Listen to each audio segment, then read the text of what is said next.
Et si Dieu vous demandait d'aller prêcher un message de salut à votre plus grand ennemi? Est-ce que Dieu s'intéresse même à nos ennemis? Telle est la question posée dans le livre de Jonas.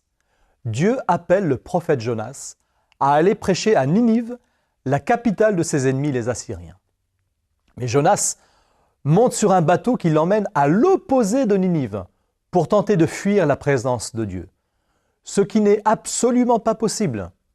Le bateau où se trouve Jonas est pris dans une tempête terrible et Jonas est identifié comme la cause de cette calamité. Jonas est jeté par-dessus bord et aussitôt la tempête s'arrête. Dieu envoie un énorme poisson qui avale Jonas et le sauve de la noyade. C'est ainsi que Dieu sauve aussi bien les marins que Jonas, emmenant les marins à la foi en lui, et Jonas a pris un psaume d'action de grâce. Après 3 jours, le poisson vomit Jonas sur une plage. Jonas part ensuite pour Ninive avec ce message. Encore 40 jours et Ninive sera détruite. C'est un message composé d'une phrase et pourtant son impact est incroyable. Du roi jusqu'au plus petit serviteur, toute la ville de Ninive se repent et est sauvée. Ceci ne manque pas de mettre Jonas en colère car il savait que Dieu les sauverait.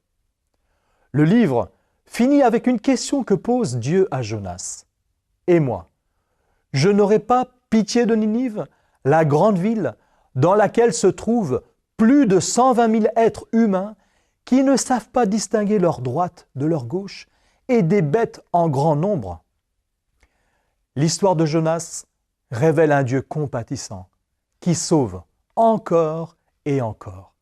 Il sauve les marins d'un naufrage, il sauve Jonas des profondeurs de la mer et il sauve la ville entière de Ninive lorsque ses habitants se repentent. Dans le Dieu de Jonas, il y a beaucoup d'espoir.